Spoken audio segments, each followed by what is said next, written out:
I know my honourable friend has a lot of experience in this field, having taught for many years himself.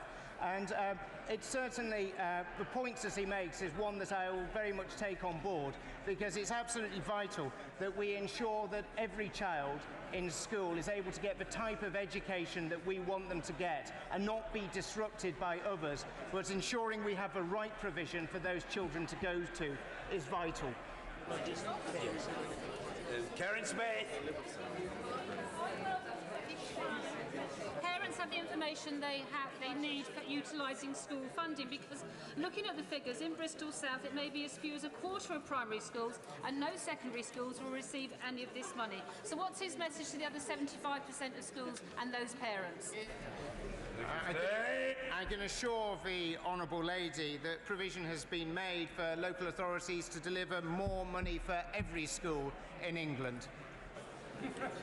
Neil O'Brien. Mr. Speaker, I warmly welcome this huge investment and the decisive action to undo the historically unfair underfunding of areas like Leicestershire. But if we're going to have a hard formula, will my right honourable friend look closely at the position of small schools? I led a debate on this before the summer. Will you look at the lump sum so we can have not just more funding for our schools, but support for small schools too?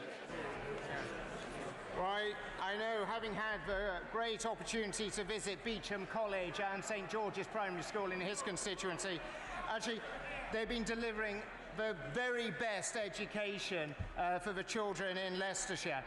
But it's also important to recognise the challenge that small schools actually face, and this is something we constantly keep under review.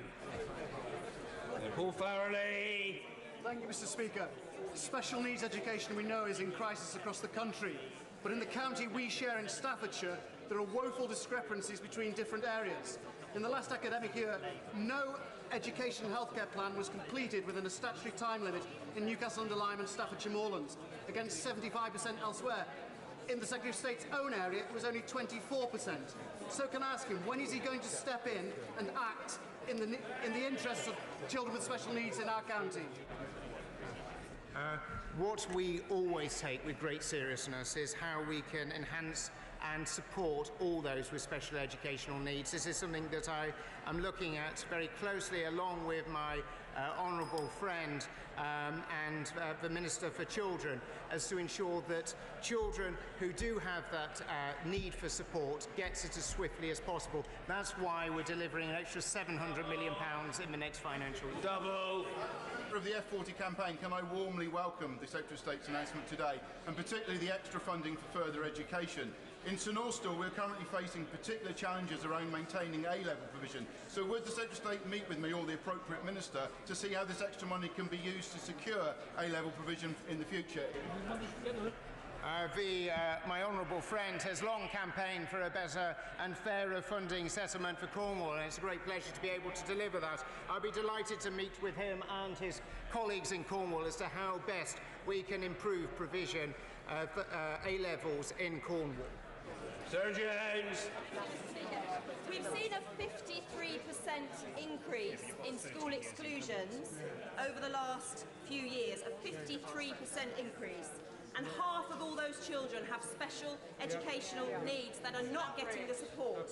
That anger is a sign of distress. How on earth, can I ask the Secretary of State, is a renewed emphasis on exclusions going to help those children when we need more money on special educational needs? It's absolutely vital to ensure that there is proper discipline in every single school, but it's also vitally important that those children who need the most support, that is provided, either within the school setting that they have been in, or if they're excluded, to make sure that the proper provision is provided for them there.